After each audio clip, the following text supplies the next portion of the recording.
مرتضی جعفرزاده. تنظیم مسعود بنی آدم.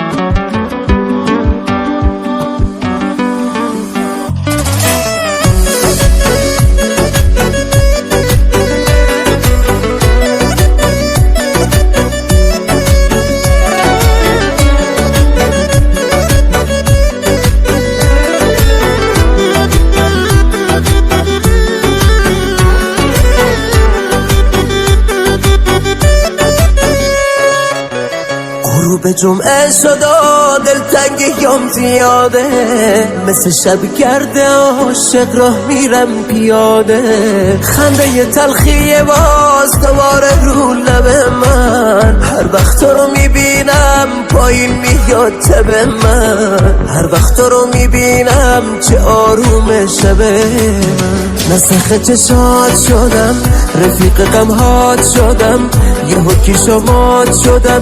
آخه کجایی؟ دلتنگ صداهات شدم، بارون چشات شدم. آخرش منو میکشه این جدایی. بس دیگه بیا نکن تا بی وفایی.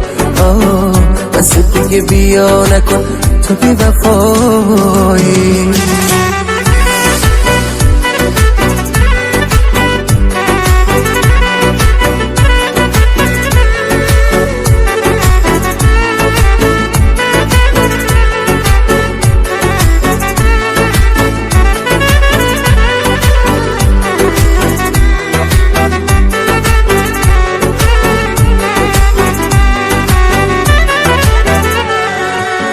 بازم رو قلب خستم زخماتو جا میذاری، معلومه از تو چشمات میخوای تنهام بذاری. من عاشق تو بودم کافی نبود برات تو، چی شد که از دل من کم میکنی هوا تو؟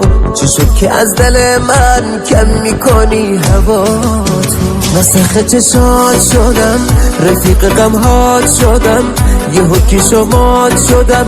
آخه کجایی؟ دلتنگ صداهات شدم، بارون چشات شدم. آخرش منو میکشه این جدایی. بس دیگه بیا نکن تا بی وفایی. بس دیگه بیا نکن تا بی وفایی.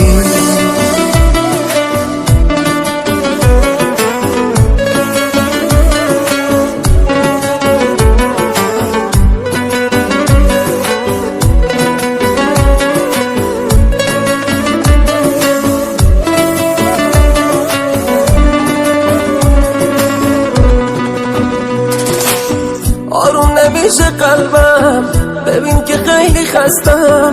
من با عشق تو غرورم و شکستم. بس بی وفا دیگه ندارم، میرم با خاطرات تنهات میذارم.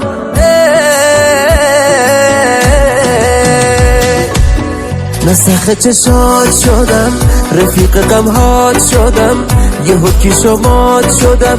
آخه کجایی؟ دلتنگ صداهات شدم، بارون چشات شدم. آخرش منو میکشه این جدایی. بس دیگه بیا نکن تا بی وفایی.